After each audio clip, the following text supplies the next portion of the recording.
So, one of the things that is newer in Google is the idea of team drives. They've been around for about a little over a year. Google just over the summer changed them from team drives to shared drives.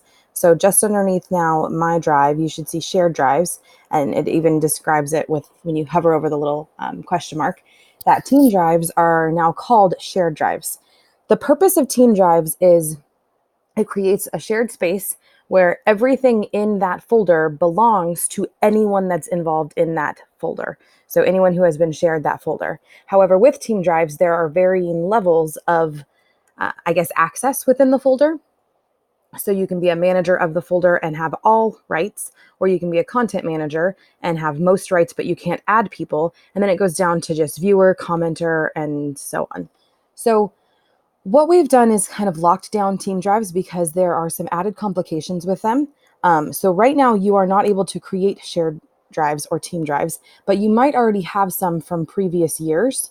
So what we want to do in order to clean them up is to make sure to rename the shared or team drive, and you have to add 2019-20 to the front of the title of the shared drive. You would also want to add the school site names or initials if they're not already in the title. So for example, when we go through and on the backside of Google, we just have a bunch of like fourth grade PLCs, but we're not sure who they actually belong to or what school site. And if we're trying to clean them up and make sure that the permissions are shared correctly, we want to make sure that we can find who we would need to talk to.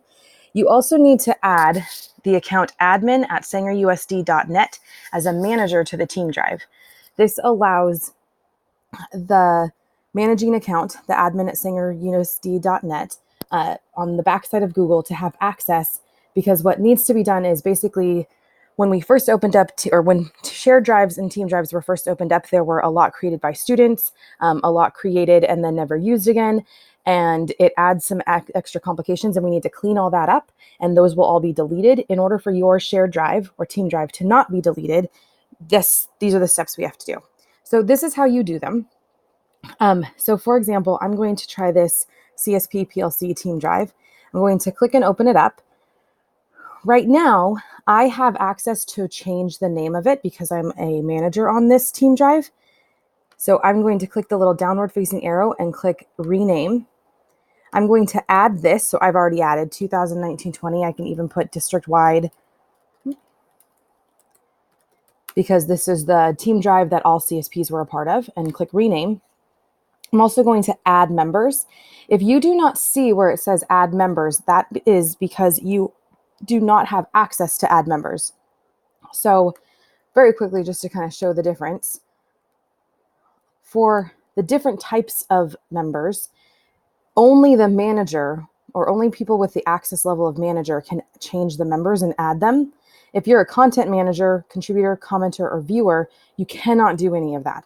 So you would need to go through and find who has access at the manager level for your team drive, the existing team drives, and make sure that they can do this. So I'm going to add admin at sangerusd.net, which is this account, has the Sanger logo.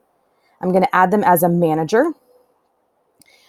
You can click this if you want. This skips any notification. This is just an account that several people have access to so that they can do any of the backside Google things, or not several, a few people have access to.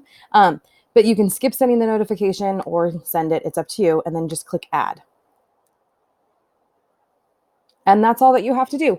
And now this team drive will not go anywhere. It will stay visible and stay active and stay safe for whoever has already been using it. Keep in mind that even if this is a team drive that you want to use or a shared drive that you want to use for longer than just this current school year, that's fine. This naming convention is really just so we can clean up and delete all of the other ones. And then at a certain point, we can say, hey, you can rename them whatever you want again. So if they're already in use, that's fine. You can continue to use the shared drives. You just need to take those steps in order to prevent their deletion. And if they're not, if you are wanting a team or shared drive, we just ask patience and really take a look at in here this information about learning more, because almost everything you can do in team drives, you can do under My Drive with a shared folder. Team drives add a level of complication that sometimes is helpful and sometimes is just an unnecessary thing when it comes to sharing outside of the folder because everyone owns all of the documents that are in that folder. So when you're trying to share, it adds a couple more steps to share a link. So just keep that in mind. Right now it is turned off, and the current ones need to be renamed and shared with admin@sangerusd.net. Thank you.